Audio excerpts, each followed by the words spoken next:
Welcome, everybody. We're back with the Nitty Gritty, and we have Heather and Candace with us. Heather, right? Yes. Sorry, I was looking. I'm like, okay, I got to make sure I get the right person that I We'll introduce respond to either one, so it's true. Yeah. Okay, now this was a question we had before we got started. Is it Gigi or Gygi? Oh, the $1 million question. And Cam said, is it GIF or GIF? Right. Oh, we still don't know that one. But we can at least be authority on our own name. Yes. Okay, what is it? It's Gygi. Gygi. Yeah. I mean, I imagine it's very common that they say Gigi. Oh, we've heard so many things. Gygi, Gigi. Some people are like, Gigi's. They try to get all fancy. So it's like Target and Target, right? Yeah. People do that. We're like, no, we're just Gygi. Yeah. So is it annoying?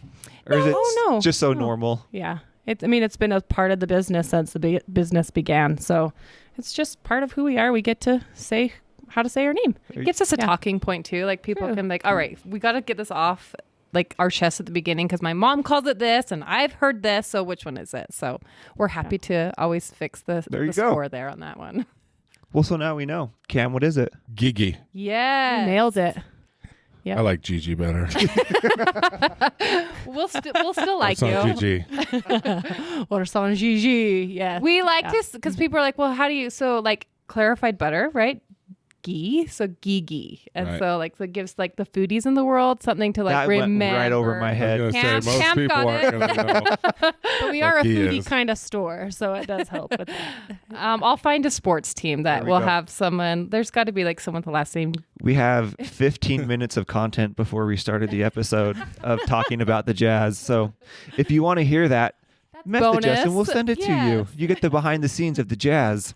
But thanks, guys, for coming on. We are so excited to be here. So this was another Anna. We have to drop her. We'll do it right in the beginning. Then Anna, I'm not going to say her name the rest of the episode. You just watch. I'll bet we do. It's coming out. It'll come out. She's intertwined in all things Utah, let's be honest. But Anna made the introduction. Yes, and we're so grateful for that. Yeah.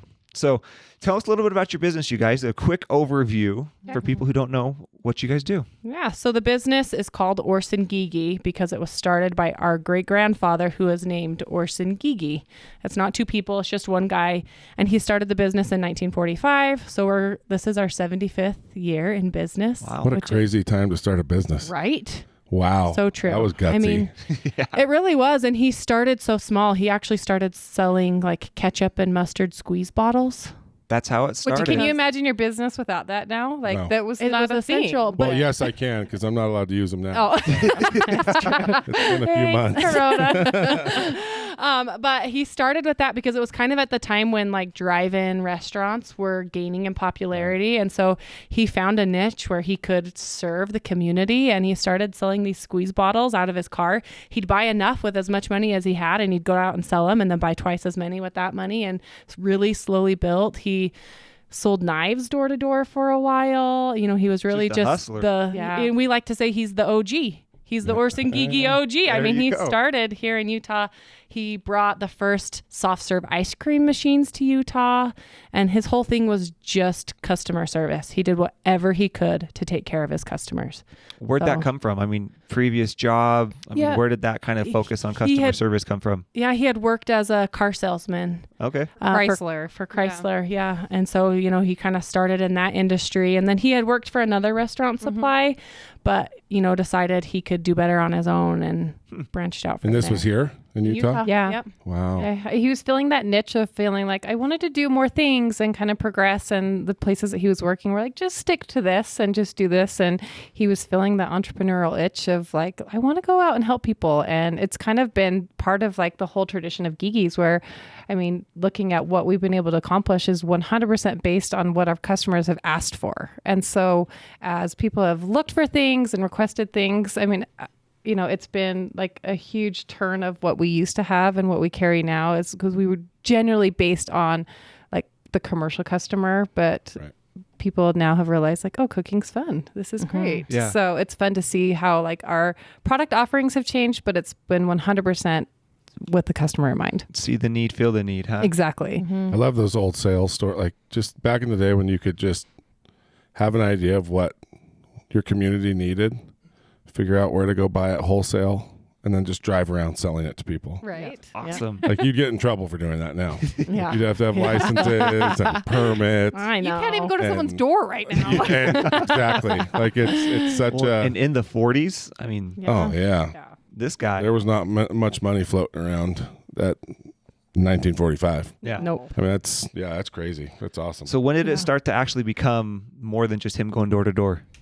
So 1945 is when like the store was kind of established. So he was kind of hustling a little bit before that. Okay. And then they were able to get a small little store. Our grandma remembers working and doing things. It was definitely like a family involved thing, which I mean, everything was back then, right? Like I often joke that like, now I know why people had their kids come home after 5th grade. Like, you know, I'm like, I'm trying to get my 8th grader to like, come home. This is great. I need a babysitter. Yeah. So I can see like how important it was to incorporate everyone involved in it because it was such a heavy load for everyone to carry. And so all the kids had a job. Our grandma remembered, like, she's like, I remember ketchup squeezies is what she was calling them. And we were just like, oh, that's still a huge part of what we offer today. It really is. But they just kept continually growing.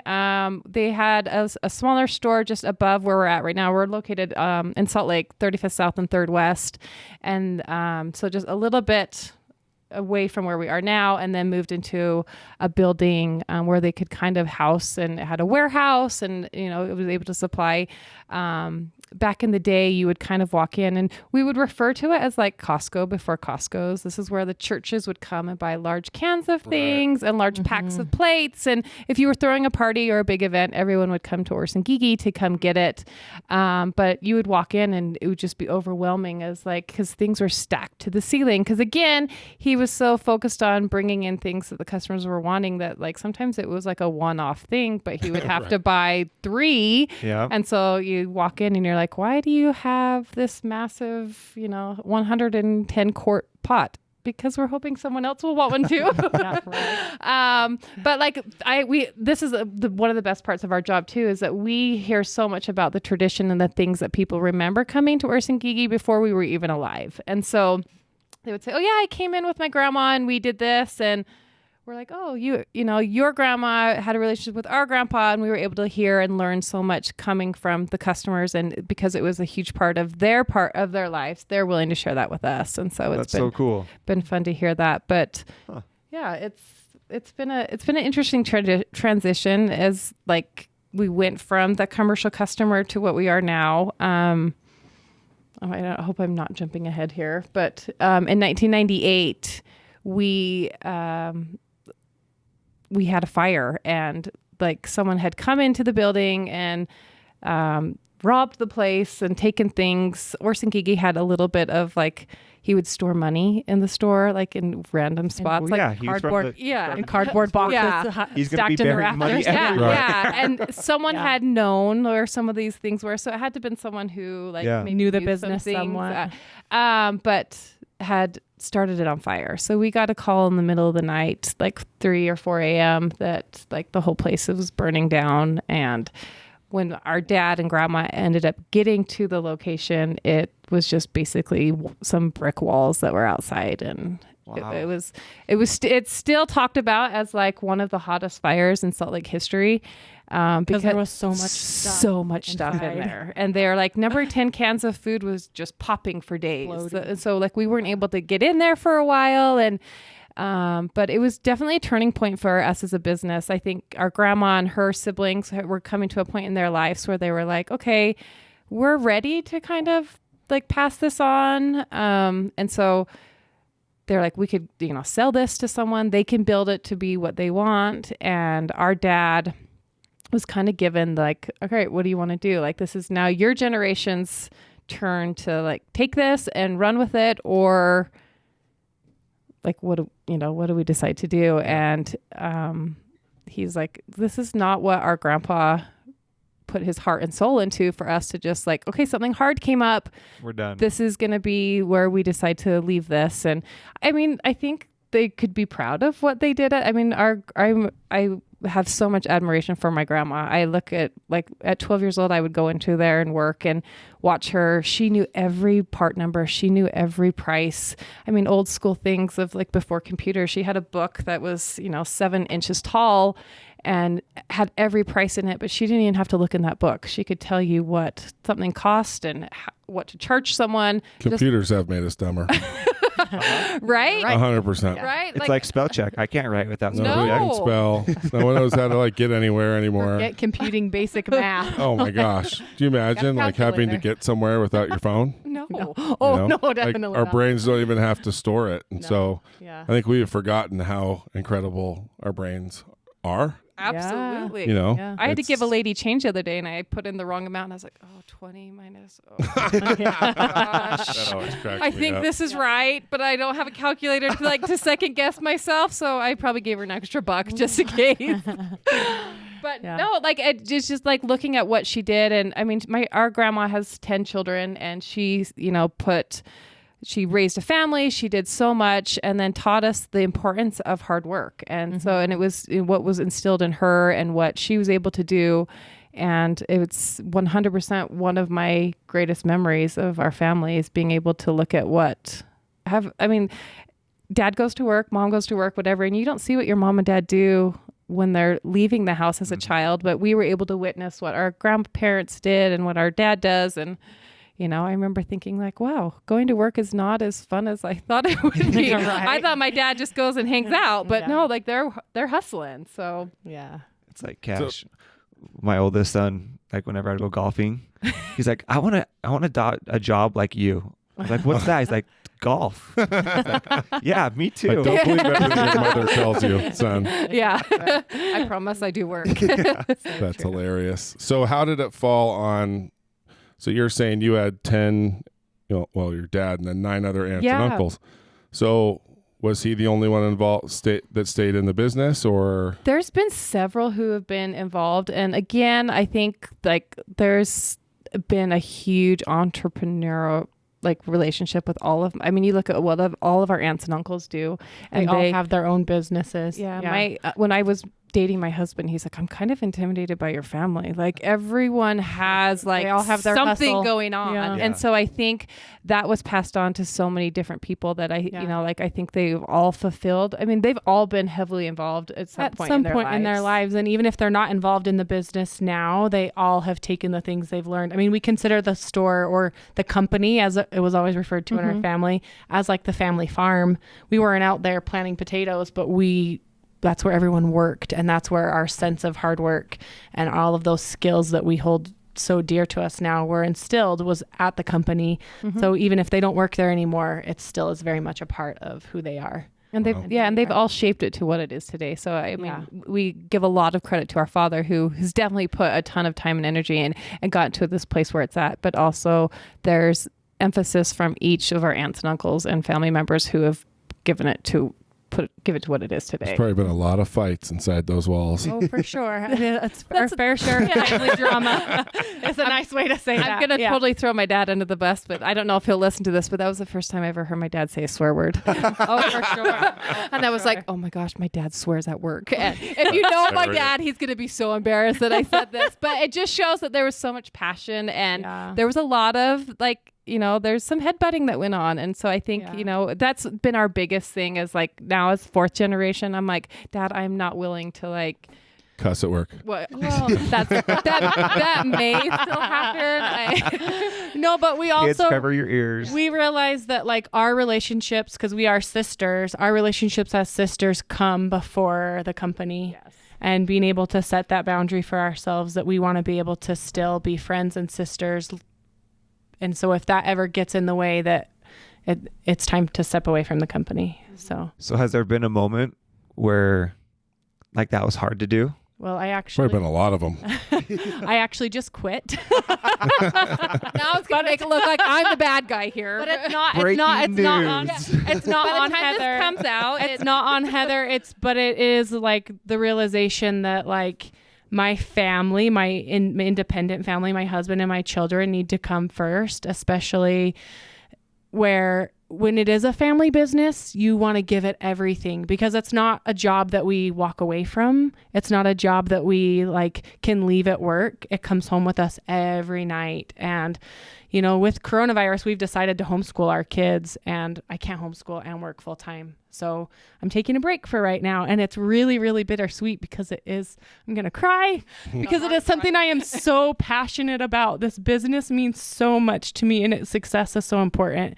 And since I can't give everything I want to the business and to my home right now, I'm going to take a break. So, I think being able to do that and before it becomes a problem between us as sisters, like I don't ever want to resent the business. And so I'm taking a break instead of letting it get to a point where I'm like, oh, this business is ruining my personal life. So I think, being able to see that and being able to have a relationship with my sister. She doesn't like to be called my boss, but she is my boss. I'm with you on titles. I hate it. Everyone has a title on their business card. I'm like, leave mine blank. I will be the toilet scrubber today.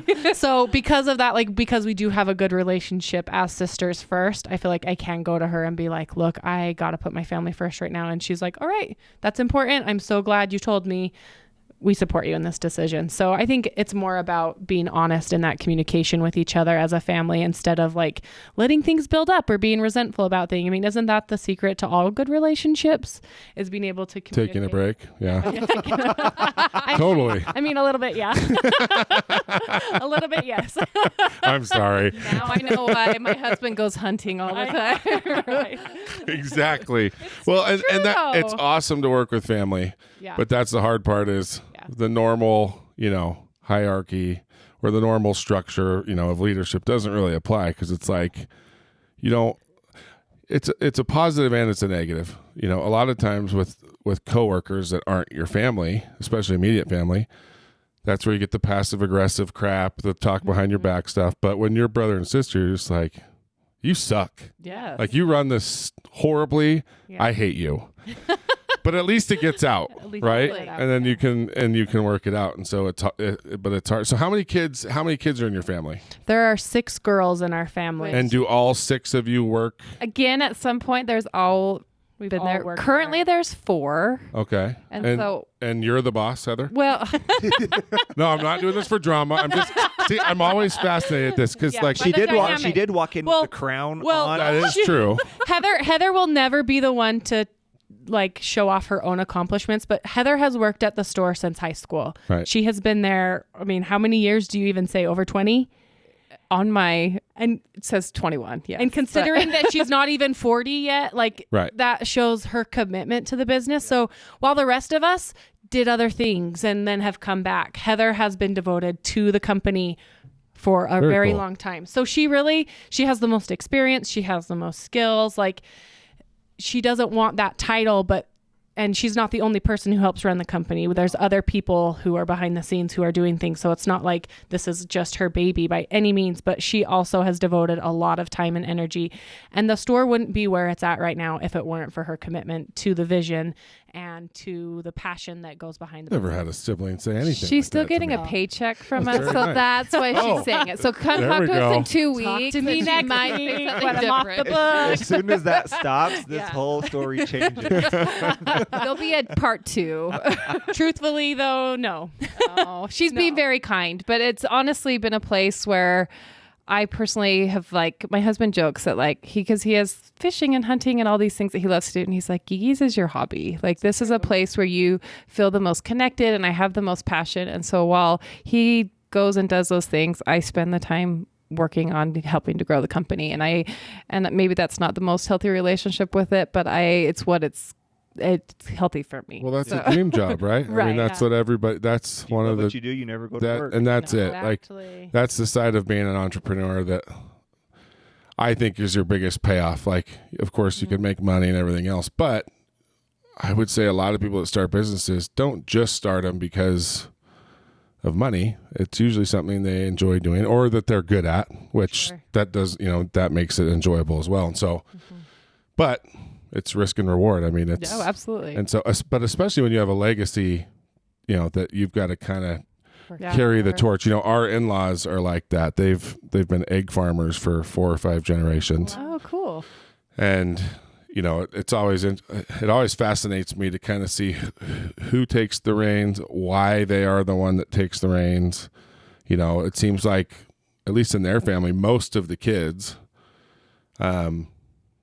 wanted nothing to do with it. And so there's none of them even working in it anymore. But Well, our generation. but yeah, Right. So our wives, that generation, there was one that was working in it for a minute. But I get it. Like, it's always cool to think it'd be fun to kind of like a restaurant, especially because a restaurant can really kind of create a legacy and be around in the community for a long time. But Sure. I mean, it is kind of the dream to be able to pass that on and have somebody in your family do it. And so, but if there's multiple that want that, like you said, there's 6 sisters, 4 still involved. Yeah. That would be really hard as a parent to kind of decide who gets what. It would get nasty. I mean, in Yeah. my job, like you see parents pass away and money gets down to kids, and all of a sudden it's like, oh my gosh, aren't you guys siblings? True colors come out. You know, and First way, just yeah. nastiness. And so Yeah. how have you guys been able to do that though? Like, how have you been able to balance it? Because you don't leave work at work. No. So if you have a family party, I mean, have you guys ever tried to set kind of boundaries? It's like, okay, we're not going to talk about work, or are you guys able to communicate to where you haven't had to be like so maybe strict?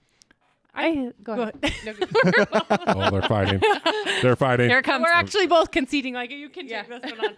No, I think it helps that we have seen generations before us and how things have been handled and how, what we want to learn from that and what we want to do for our own. I would say, like, when we do get together as a big family, we don't talk about work a ton. We both have 4 kids, so that takes up plenty of time and attention when we're together as a family. But also, we're respectful that not every member of the family is involved in it, so it doesn't really dominate the conversation.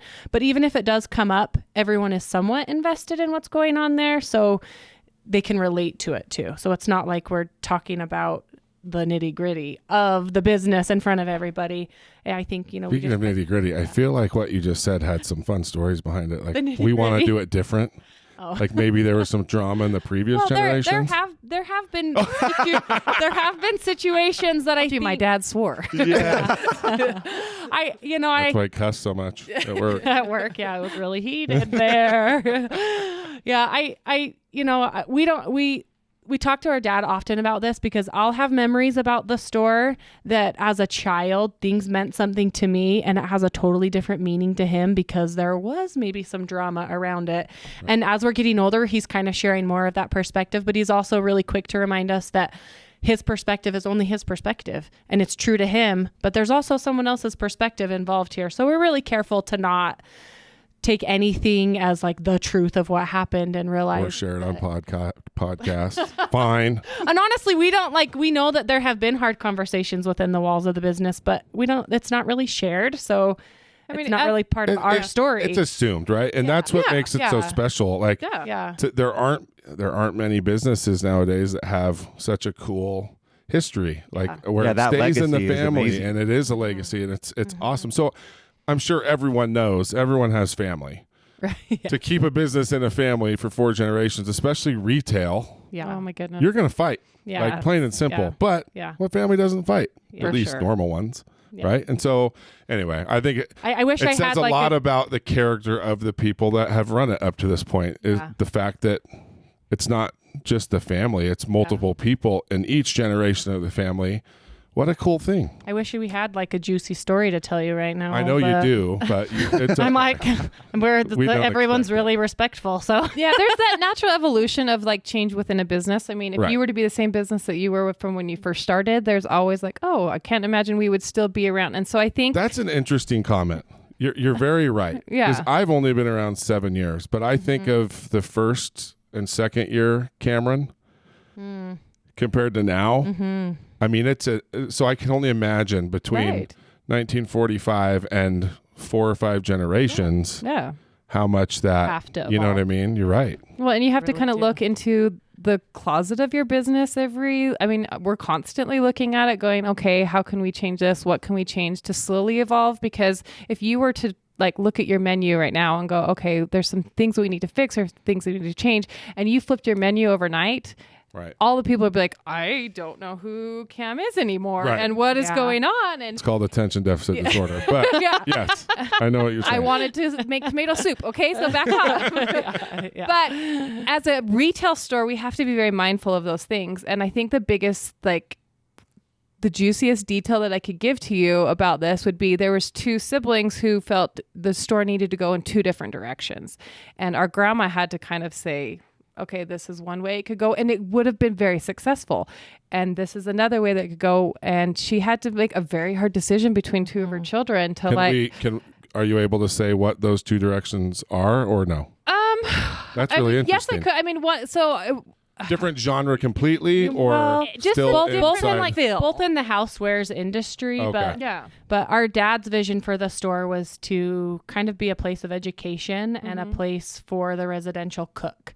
Can we talk about that for 1 second? Sure. Yeah. Like, when was that? That was like after the fire. So that was after, 1998. and I guess jumping back to that story where like Food Network was like becoming like a thing, like people were like, wait a minute, like we can cook and not like be looked at as like the chore of things. So he was way ahead of the curve. Yeah.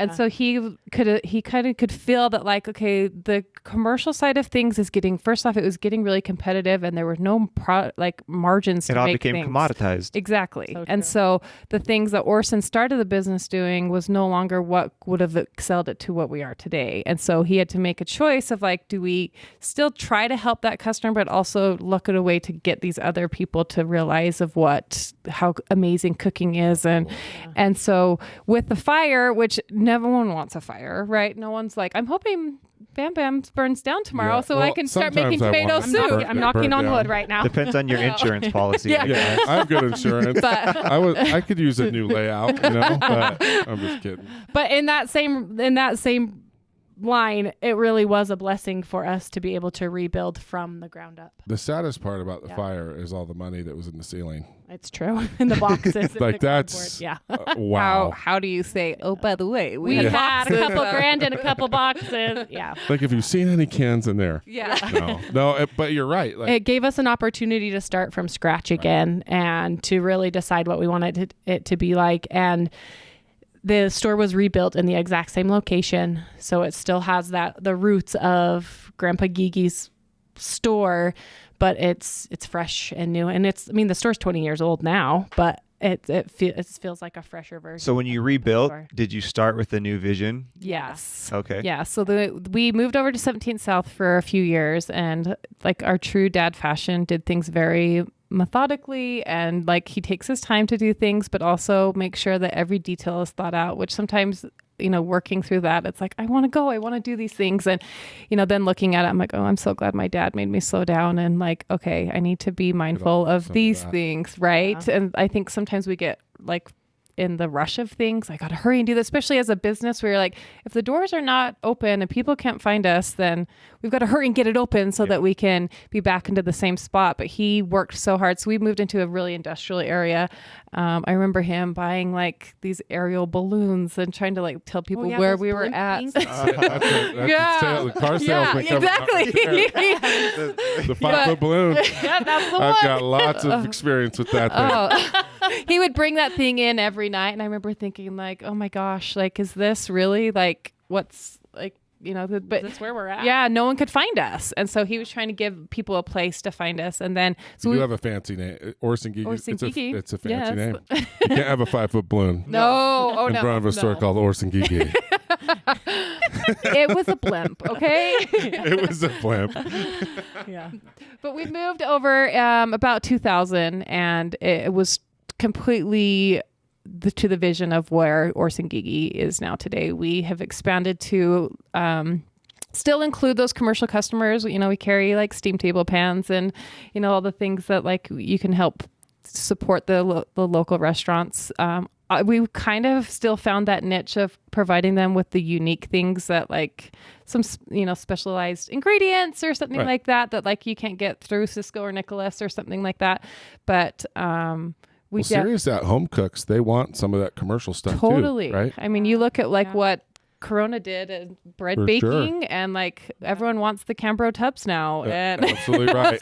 There are a lot of people who want to start their own little cottage industry from their home. And you can't just jump into a food service provider. You need a baby step. And so I think we can provide that for a lot of people, whether it's just helping them troubleshoot something and getting them the product they need, or just helping them buy a few things in bulk before they're ready to jump into the restaurant industry. You know, I think they'll go to Restaurant Depot and they'll just be like, oh, never mind. I don't like, want to grow. I don't need 5 gallons of ranch. Exactly. The nastiest ranch on earth. Yeah. Amen. Any good stuff. Yeah. So we try to kind of fulfill that need for those, beginning businesses who want to start something. And oftentimes it's starting from their own kitchen. Mm-hmm. So we love that. We love very cool. Like that's such a cool story because, I mean, that really, whether he saw Food Network or not, that's still a bold move to say, like people are going to get into cooking at home. And that's, because everything in the late 90s said everyone's going to be drive-through in the rest of their lives, which there's still a lot of that. Yeah. There were microwave cooking classes. Yeah. It's wild. Yeah. I remember TV dinners and all that. Like the nastiest. So what we grew up on. Kids cuisine. We love the like disgusting. Hungry Man, Frozen. Think about how the kitchen itself has changed in the last 15, 20 years. We used to hide the kitchen behind doors. Yeah. I mean, literally put it in its own room so people couldn't see the kitchen. It now was it's like the master bedroom. Now it's the centerpiece of the open first floor plan. We want people in our kitchen because it really is a place to gather and to connect with people. And so, the fact that we've been able to do that for the last 20 years is bring people to the kitchen for connection. I think we've had a really good advantage because we've been able to show people that really there's a place for every person in the kitchen. Right. Even if you don't love to cook. Right. It's a place. I mean, there's that funny saying like everyone needs the kitchen, there's food there. Some people. Like that's the funny thing about these centerpiece kitchens, right? Yeah. It's kind of like all the little hipsters wearing work boots. Right. Yes. Like you're wearing Carhartt clothes, but you can't change a tire. Yeah. There's a lot of people what do you think, I shouldn't have a kitchen?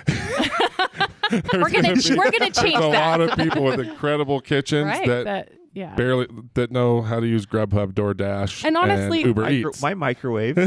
Right. Please don't ever use your microwave. Just don't. No. I hardly. How would I cook anything? Cam, we are good friends. I won't even reheat pizza in a microwave. Oh. You just got to stop it. What do you people do? You use your oven. Yes. So much work. Oh, it is We went not. You our press first the button, it 2 just years takes of 10 minutes marriage longer. without a microwave, and Candace was even like, I don't know how you survived Microwaves that long. use the moisture in the food to heat it up. So, just get rid of them. Okay, but have you tried to reheat leftovers in an air fryer? No, I have heard a lot about the air fryer. Yeah, I don't have one yet, but I have a neighbor who does. I'd rather reheat it in a grease I will say fryer. I did take a slice of pizza over to her house to use her air fryer, and it was really good. That's cool. I haven't done that It yet. was really good, so I tried it, and it was awesome. See, you're like leftover pizza. If you just throw it in an oven, Yeah, it's almost tastes as good as it did when it showed up. Especially And if you so- leave it in there a little bit longer. It's crispy like the air Crunches fryer. up, crisps up the crust. But if you've got a neighbor, then use hers. True. No, but I think You can't guys are use all other so people's fancy. appliances when you work at a kitchen store. Orson Gygi. So here's the thing, and maybe my gosh. if you want like the dirtiest secret that we have, I would I do. say None of them know how to cook. it's all Wah, a wah, lie. wah. That No, would but be we sad. are. Candace and I are a bit of kitchen minimalists. We really are. And maybe it's because we can borrow things at Gigi's and then take it back. Well, it's but your job. It's a little bit different when it's your job. I had a Just friend. keep the price tag on it. I mean, maybe no. No, but Dealer plates there's when a you sell cars. We have our hands-on kitchen there where we teach classes, so it's fully stocked. So if I need a specialty appliance that I don't have, or a really large stock pot to make a big batch of salsa, I'll just borrow it from 110 Gigi. quart pot. That's the one. There's still one on the shelf. I got it. It's true. Made it through the fire.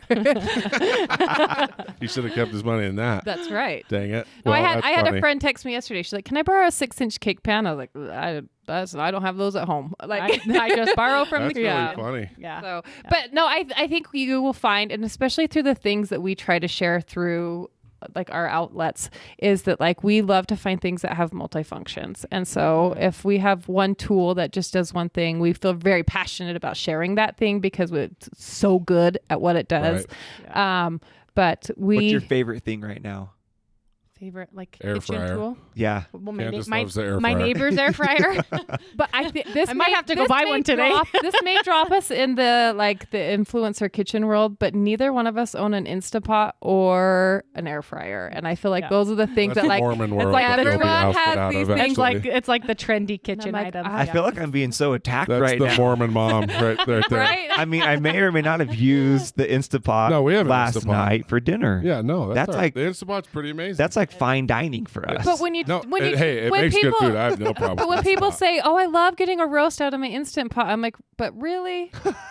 I agree with you on the roast. The roast I mean, it's that's cool for common. rice and soup, Rice. but You're And talking beans. about like a long, slow cooked piece of meat or something that came out of an Instant Pot. Like They don't it's- compare. That has its place for sure. sure. Yeah. I think we've just found our voice in only sharing things that we legitimately use. Yeah.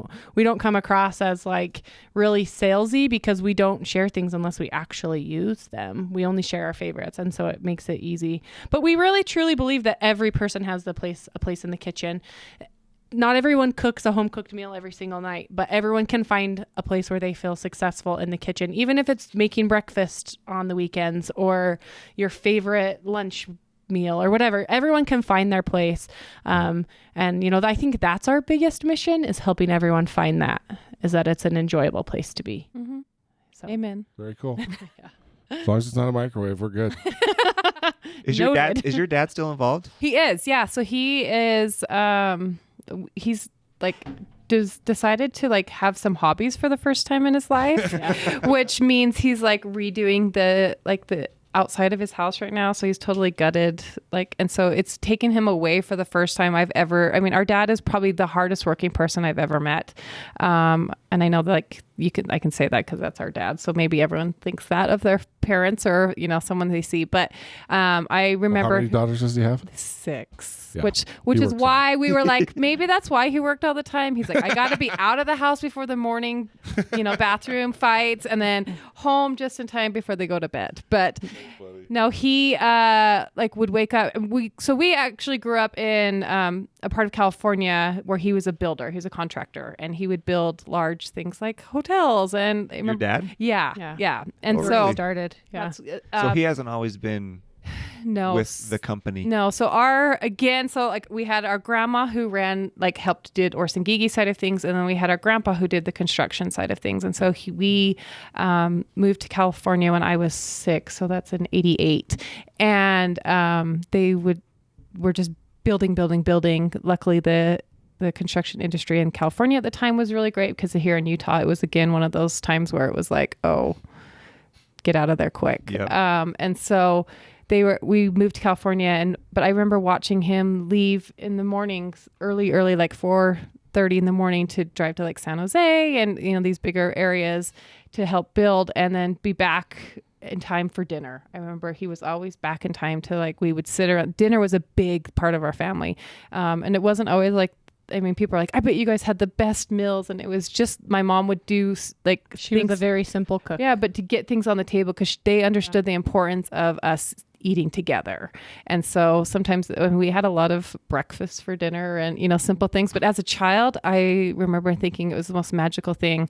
Our dad was always in charge of Sunday morning breakfasts because he was home. My mom was probably like, it's your greatest turn. meal ever. Right? And growing up, he would always cook rice, and we'd put milk and sugar and cinnamon on it. And I to this day still have the fondest memories of Arroz con leche. the rice It's like breakfast. Horchata, rice Yeah. pudding, all rolled into one. But my dad, we were talking about it once, and he starts laughing and he goes, "Well, that's because that's all we had." That's what we could afford. Yeah, and he was Yeah. like, "That's what we had in the pantry," and I was like, "Here, have some rice and some." So looking at it as a child, it was the most magical thing. I can put as much sugar and cinnamon on this as I want. This is the best meal ever. Well, what's funny about what you're saying, though, is, you look at some of the most famous restaurants in the world, there's not a lot different than that. No. It's just taking things and doing really cool, incredible things with it, with simple food, right? Right.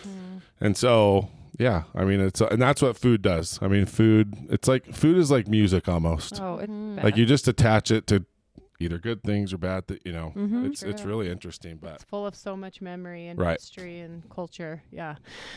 I think that's been an incredible part about our hands-on kitchen at the store is that we've been able to bring in chefs and home cooks and people who have a story to tell through their food and then connect people to them. Who? Well, It's no big deal. Would you like to come teach Wait, what? classes? No, it's fine. I love to have. I actually have reached out through your social media. No, you Yes, haven't. I have. When I heard Really? when I heard about you from your aunt, I reached out. I'm going to tell you a trick. Don't reach out to Cam. Well, Oh, now I know Shoot. the secret. because I know hasn't Susie done classes there? She did. Yeah, she did our gala. Yeah. I wonder if it's because I was intimidated because I thought it was like this fancy chefy. I mean, place. we're so fancy and chefy. But now I realize that maybe well, listen, your name sounds fancy. it does. I know it's just your great granddad's name, right, or your grandpa's name, but yeah, it's like. And then when I saw Susie going there, because we're good buddies, Yeah. and she's amazing, but she cooks good. everything, Yes. right? I cook like 9 things. Yeah. Well, here's the thing. We Imposter syndrome sneaking up Yeah. on It you is again. again. Oh. Granted, I'm really good at those 9 things, Yes, better you than are. most, but Yeah. yeah, I mean, it's that was the whole premise of actually how our cooking school got started. Is our dad had gone to, because we sell large appliances. So if you wanted Right. to come get a stove or a range to build your kitchen, we help you do those things. And our dad had gone back to the Viking Right. range, their headquarters, and inside their showroom was a school where they taught the people how to use the appliances that they were then selling. And my dad was like, wait a minute, we need to be able to do this with our customers, because so cool. when you're coming to spend a huge amount of your budget on your kitchen, A second mortgage on yeah, the oven. Yeah. Pops we- is a pretty smart guy, isn't he? we want you to be able to use it. Man, And so we built this school to then help people to when they were buying their appliances. But then we were seeing that, like, wait a minute, it's sitting empty. Because 90% of the time. yeah, and people were coming in, but then it's like, oh yeah, that looks great. Okay, I'll buy that. And so we started doing classes, but we didn't want to hire one person to teach Right. everything, Right. because anyone could, I could go and figure out how to be I don't know if this is coming to my mind, a glass blower. I'm not sure where that came That's from. where we're at. Right? But hey, but shift. I feel like you can learn most. You know what I mean? I could be somewhat With enough effort, you could yes, pick up you a could be skill. anything, Sure. but Yeah. we want people who are passionate about what they do, and so we would love for you to come and Yes. share your I would be 8 honored. things. Does Courtney do her classes? She does. with you, Yes, right? yes. So Courtney is like classes are so much. I've been teaching classes forever, and it's still my. I actually tried to Probably sign my up for favorite one thing. once. You, Really? Yes. Like you sell out fast. I do. They do sell up pretty quick. I'm really fun, I bet. Well, but no, Believe but it. But that's the thing, is just because you're a chef or good at cooking something doesn't mean you can teach people. no, and that's So, very true. so if we've kind of had to find that balance of finding people who are good at their craft, like Right. you are, but that can also relate to people and then teach them, like Right. you can do. Definitely so when easier we with find- barbecue people. A little harder with chefs. Like really true. good chefs can be real they- douchebags. They Let's can be hard to honest. work with. Yeah. Right? So- I mean, and you kind of have, I shouldn't say you have to be that way, but to be a really good chef, it's funny. That's why a lot of great chefs aren't good at barbecue. Their mind isn't simple enough. Right, They right. just, Complicated. they want to have 7 thermometers in their arms and their pocket protector and just focus on every little detail. Yeah. When with barbecue, it's kind of like we were talking about with the roast. It's best to just leave it alone and just Keep it simple. let it do its keep thing. the And lid so, closed. yeah, that's right. Don't open. If you're looking, you're not cooking. That's Oh yes, I think That's we the used thing, that. right? So yeah, it's really interesting. But the ones that are good at it, it is a gift. It's really fun to teach people because, at least for me, it's really fun to be around people that I was just 10 years ago. For Like where sure. I was on YouTube and finding all the bad information and trying to sift through it and just And being that's good what- at home and being excited about it. That's what makes you relatable. Right. Is that you can see where they're at and know how to help them get to where you are Right. instead of My feeling class like is you're usually better just than. Mythbusters. Oh, Like I it's love it. basically just I'm gonna get rid of all these horrible little techniques that you're using because they get the most hits Yeah. for whatever reason. Yeah. I know, right? And so, but yeah, I mean, I would love to do it, but it is Yay. very, very fun. Well, we're all going to keep our fingers crossed that we can get back in our kitchen soon. We haven't had classes all year. I'm sure. We're a little bummer. devastated about it, but it'll happen. Yeah, we often talk about that exact moment, like we call it the aha moment, where you see someone who's come to a class with some, like, we love it when they've struggled with something, right? So some people come like, I just saw this, I thought it'd be fun, but then we actually asked at the beginning of the class, has anyone ever attempted, like, say, Queen Amans, which are, these sugary croissant. They're Those tricky. would be so hard to make. But we have an instructor who has totally made it so easy and very cool, so fun. But like to watch someone who struggled with it and they come with their concerns, and then you watch their eyes like, this is it. This is where I was going wrong, or this is going to help me change it. And you watch them walk out of that door, and it feels like, I mean, it sounds so silly, and sorry if I'm going to get emotional about this, but like there's a connection there that people have when it's like food, right? And they want to go home and they want to create these things, but then when you get stopped, it just totally takes the wind out of yourself, and you're like, oh, I can't figure this out. And so for us to be able to offer these tools and these classes and the things that we do to help encourage people to better themselves through food, it feels like, okay, we're doing big things. I love that you're getting emotional about it. I think it is amazing. It's so really awesome to see like how much you love it. I love it. I love it. And like we've talked about this so many times with people that come on, like if you love it, you'll do more than anyone else will do, which is what's made you guys so successful at it, right? I would not be a successful owner of your business. You could run their books. Yeah, please do. It would not work out well for me, but the fact that you love it and you get emotional talking about it and there's that outcome that you're looking for is so awesome. And it makes you do things. So like to your point, like your hobby is this. It's like if I have time, if I have extra time, I'm going to spend it doing this because it's what makes me the happiest. Right. Yes. And then that allows, I think that bleeds into the family aspect, because if you can all have that similar love, then the communication is easier and the overcome this kind of stuff is easier. It's just awesome. Like these parallels between our guests that come in with all sorts of different businesses, but a lot of the underlying like foundational thing is true. It's all the same. Right. Yes. So true. And try to find that at Williams-Sonoma. Ain't happening. So I'm curious though, with the classes being so fun, like how have you pivoted? What have you done with Corona? Oh man, Courtney and I actually, Courtney Rich from Cake by Courtney, she and I were actually talking about this yesterday, because we talk, if not on a daily basis, like each week, like, okay, what are we going to do? How are we going to get this going? And it's obvious that the community is needing it and wanting it, but feels so tricky because we feel like we can't offer the same caliber of classes right now to be able to offer what we can to these people.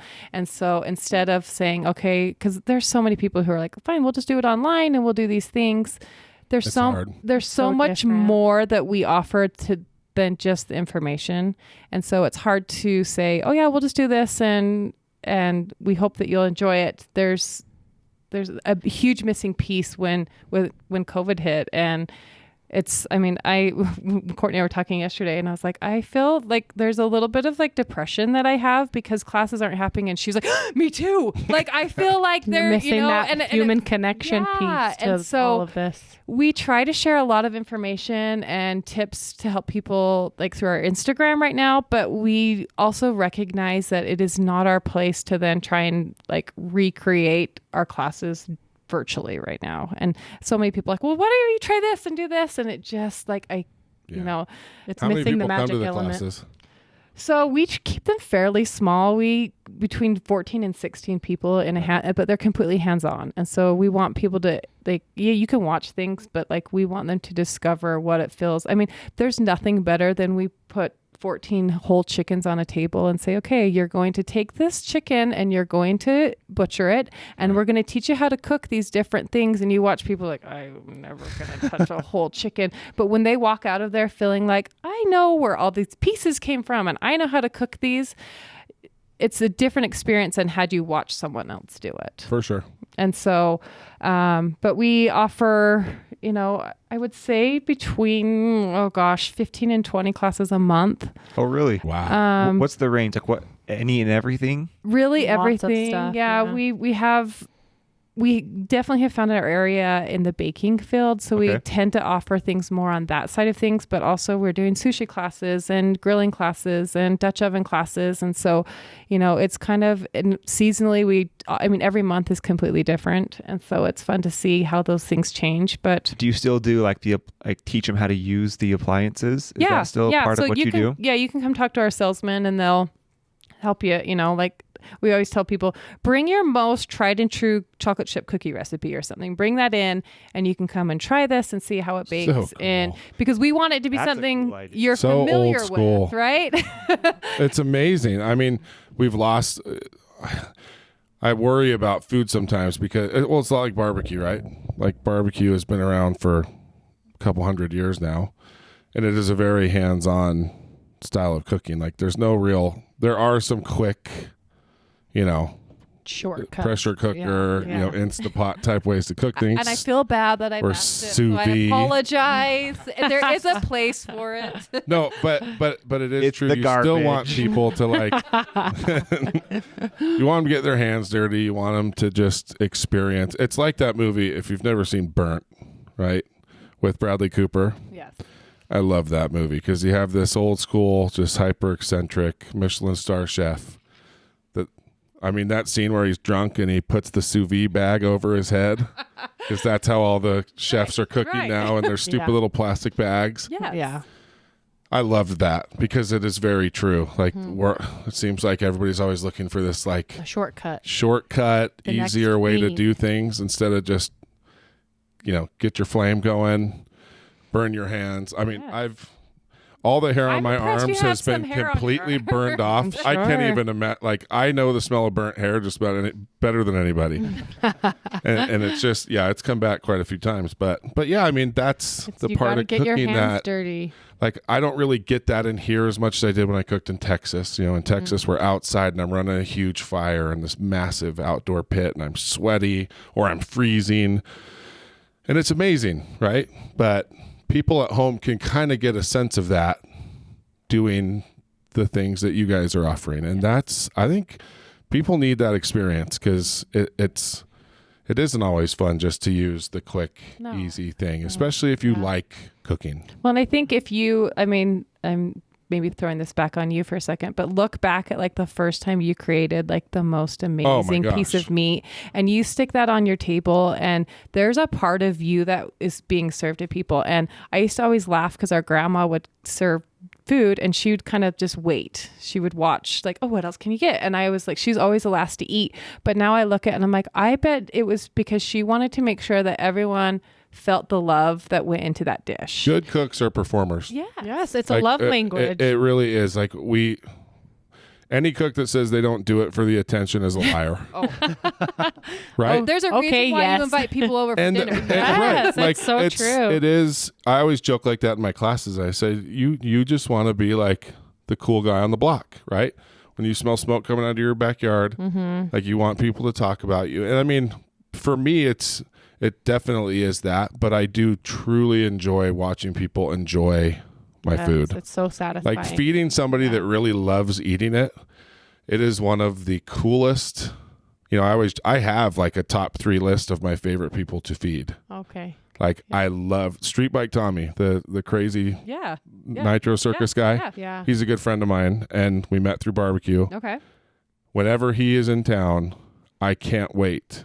Feeding him, it is it's like his world shuts down. The first time he takes a bite of that brisket sandwich that I make for him, he just leans back. It's almost like it takes him somewhere different. Yeah. And it's just so fun to watch. And so you can get that feeling even at home with just your own family. Oh, 100%. That one meal that even your pickiest little bastard children.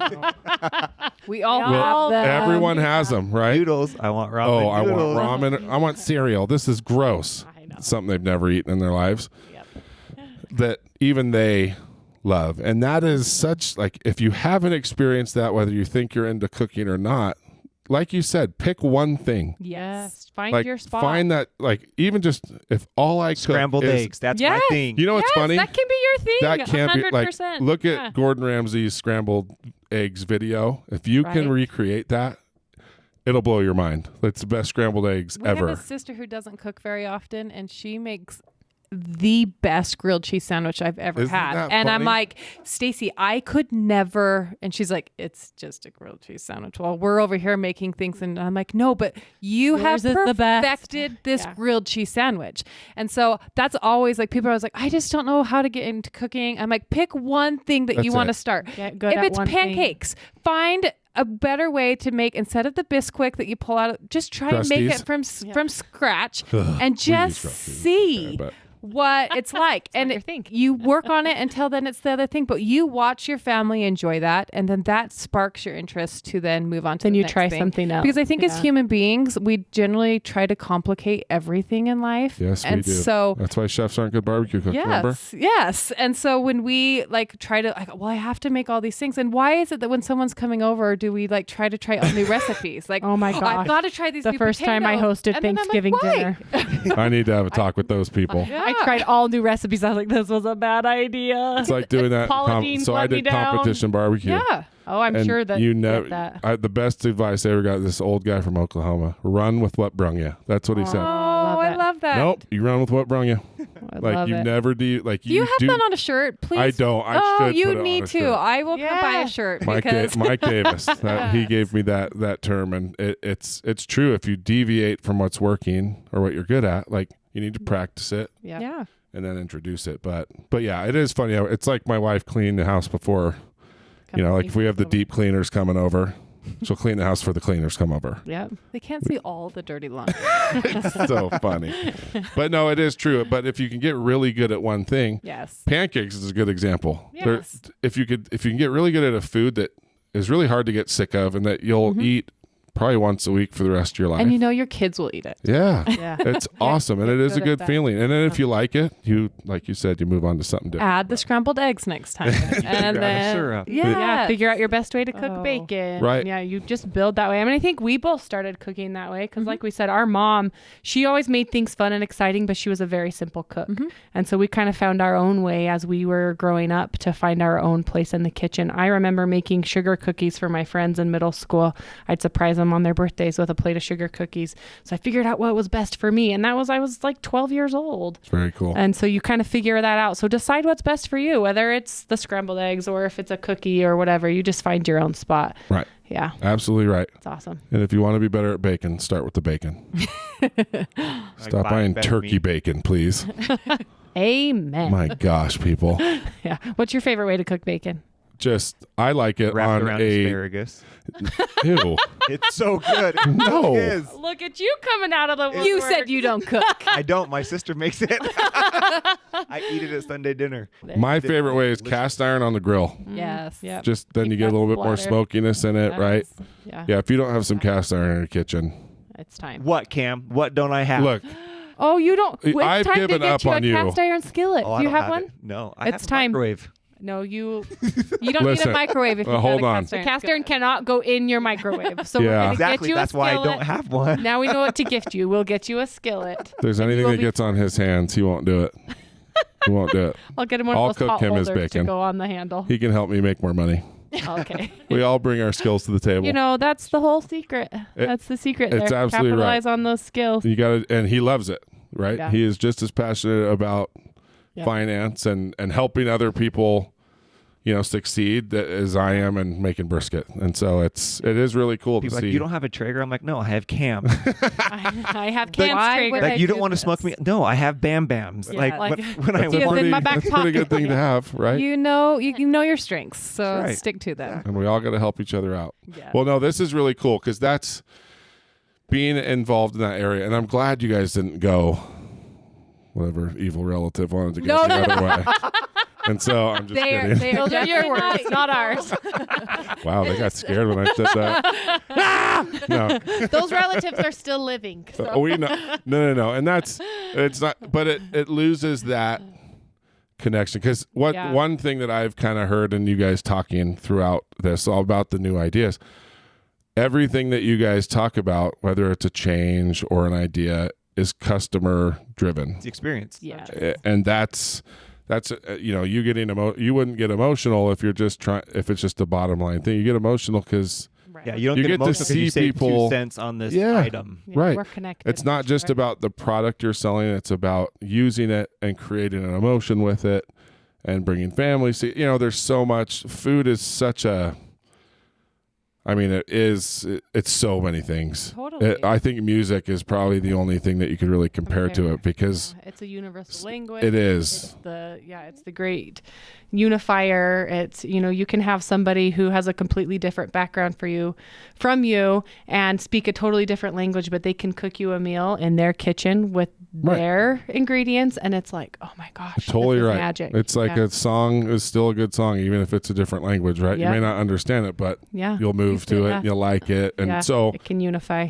that's a really cool thing to be involved in, especially the production of it. Like watching that person go from it. Like I love the social media posts after, a week or two after the class when I get a message like, I couldn't make enough of it. Yeah. My wife finally didn't roll her eyes. She ate seconds. Oh, She asked me to do it again. Like so gratifying. It's really cool. Yeah. And so we need to get more women into grilling and barbecue. Amen. Right? We totally Seriously, agree. like, we do a big, in the month of June, we spend like the whole month just focused on grilling. And at first, when we first started doing it, people were like, Our engagement got real quiet. You're two girls Yeah. telling us how to cook a steak. Like, Right. we're not the demographic. We realized we actually had to do a video of how to turn your grill on. Right. Because there are a lot of people who are just even scared to do that first step. And once you can do that, then you don't have to wait for your husband to come home and turn the grill on. You can do it yourself. Well, nowadays he's probably no better at it than you are. I know. But It's we some real didn't. feminine dudes out there. I can turn on my grill. Well, that's good. You're For smart. you. But no, it is true. There's Yeah. not.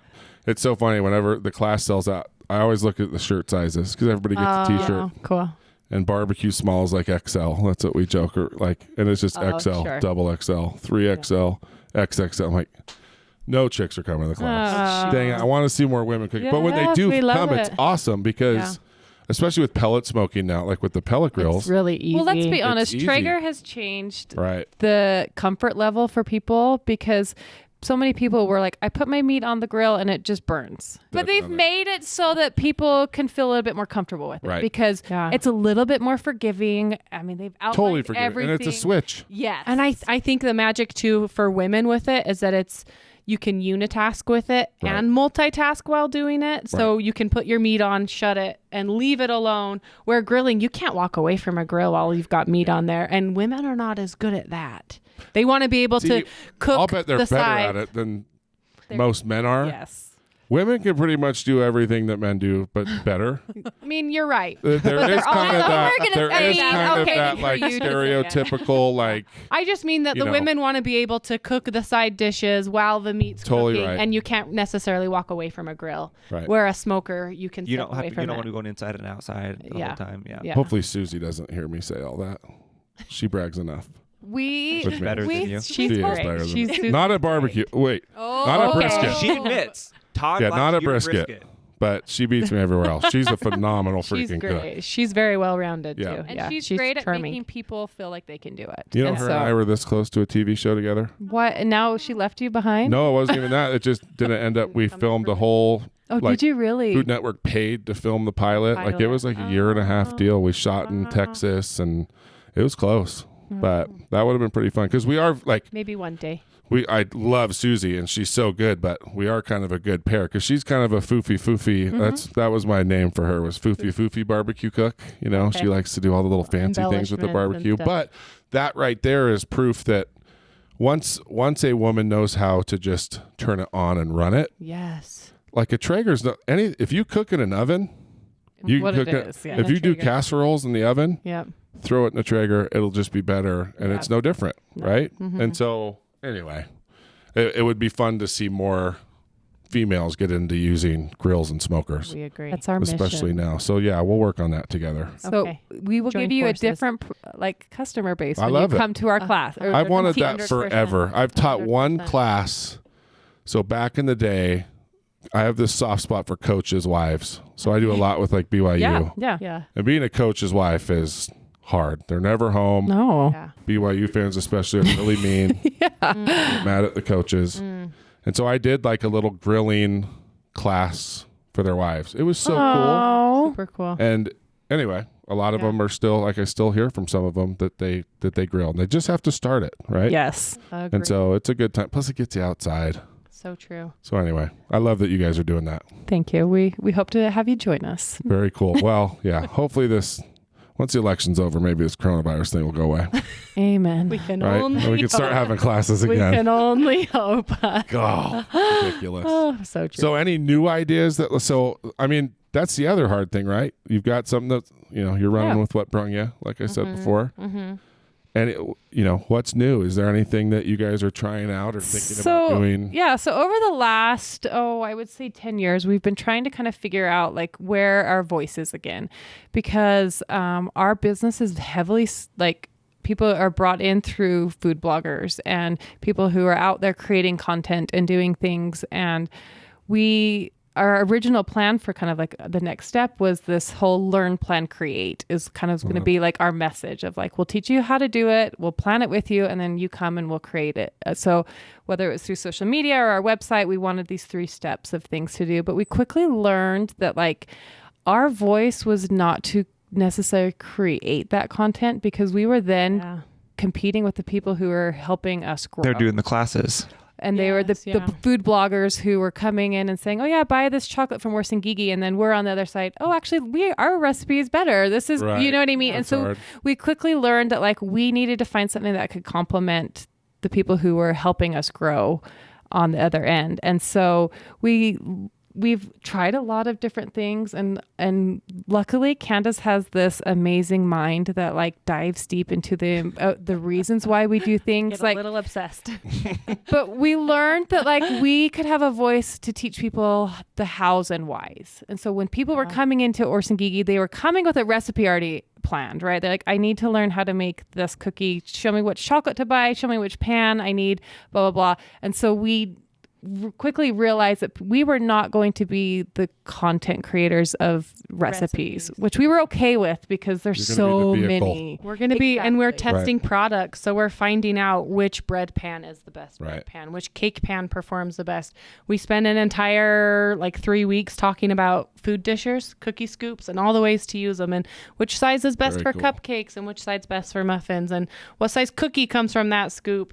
I spent 2 weeks learning about hard-boiled eggs because I could never make a good hard-boiled egg. Says 2 weeks, but it was 3 months. Okay, I shared information for 2 weeks, but it was probably 3 months of research. It was 2 weeks in time. Yeah, because all the people were saying, again, back to the Instant Pot, just throw them into your Instant Pot. But when I did that, they ended up with burn spots. And so I'm like, there has to be a science behind it. And then we figured it out. Mm-hmm. You put them, cold eggs, into gently boiling water and you'll get easy to peel eggs every single time. And we didn't complicate it. Yeah, exactly. We found out the simple trick instead of going to Pinterest and testing every, So that's been our mission, is to help people find those things by testing them. And it's been really fun to So super ignorant question. So if someone comes with a recipe, the ingredients and the equipment make a difference, or do you have to change the recipe to make the end product taste different? Our number one thing is if you have a recipe and it gives specific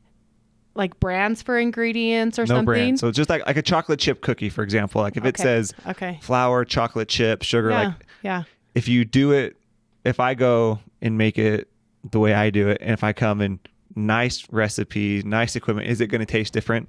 Well, I think sometimes you have to look at what it is exactly, because sometimes I think food bloggers will also make recipes based on what's convenient for people to find. Mm-hmm. And so oftentimes we'll see and sometimes you have to read into it. Was this a sponsored post by Smucker's? Yes.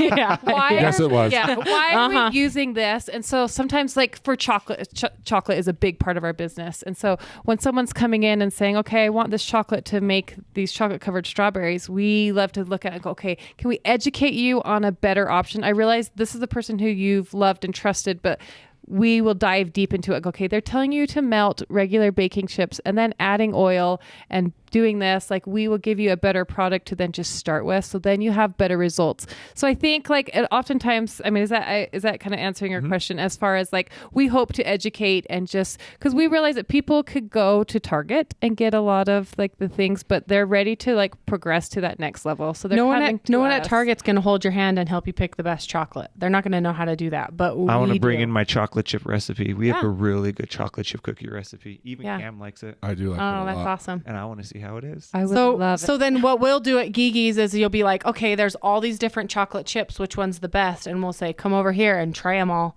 And you decide which one's the best, because what I like for chocolate might be different.